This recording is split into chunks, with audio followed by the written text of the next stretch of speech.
வணக்கம். சற்று முன் கிடைக்கப்பெற்ற மிக மிக முக்கியமான செய்தி ஒன்று வெளியாகி உள்ளது. இன்று தலைமை தேர்தல் அலுவலகத்திற்கு எடப்பாடியும் பன்னீர்செல்வமும் செல்ல வேண்டும்.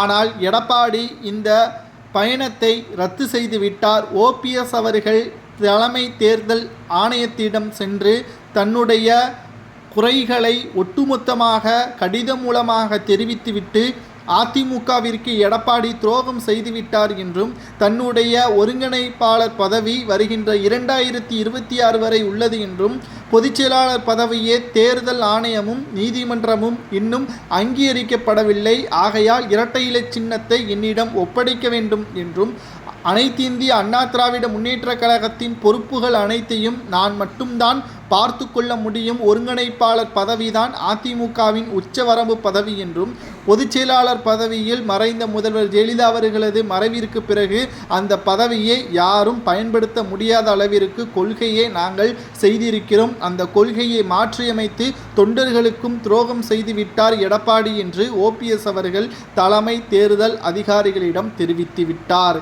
இது மிகப்பெரிய ஒரு ஆபத்தாக முடிந்துவிட்டது. இரட்டை இலை சின்னம் முடக்குவதற்கு கூட தேர்தல் ஆணையம் முடிவெடுக்கலாம் என்றும் அரசியல் வட்டாரம் தெரிவிக்கப்பட்டுள்ளது.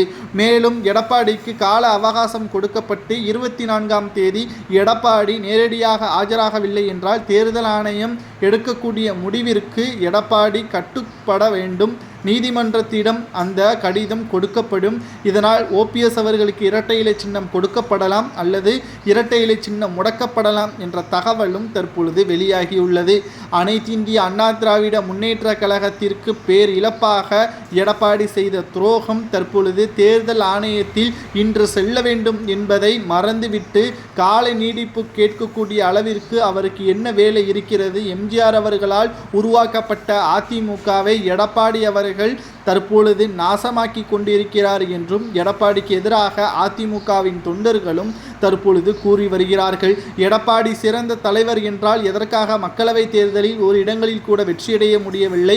7 இடங்களில் டெபாசிட் இழப்பு, 13 தொகுதிகளில் 3வது இடத்திற்கு தள்ளப்பட்டது என்ற பல்வேறு விமர்சனங்களும் எடப்பாடி பழனிசாமி அவர்கள் மீது முன்வைக்கப்பட்டு வருகிறது. எடப்பாடி பழனிசாமி அவர்கள் அதிமுகவில் பதவியை ராஜினாமா செய்துவிட்டு அவரை அதிமுகவில் இருந்து நீக்க வேண்டும் என்று அவைத் தலைவருக்கு தென் மாவட்ட செயலாளர்கள் கடிதங்களையும் கொடுத்து வருகிறார்கள். எடப்பாடி பழனிசாமி அவர்கள் அதிமுகவில் இருந்தால் நிச்சயம் சட்டப்பேரவை தேர்தலில் தோல்விதான், இரட்டை இலை சின்னத்தை ஓபிஎஸ் அவர்கள் மீட்டெடுப்பார் என்ற நம்பிக்கை எங்களுக்கு இருக்கிறது என்று தென் மாவட்ட நிர்வாகிகள் கூறுவது சரியா தவறா? ஓபிஎஸ் அவர்களுக்கு இரட்டை இலை சின்னம் கொடுக்கலாமா என்பதை கமெண்ட் வாயிலாக கூறுங்கள்.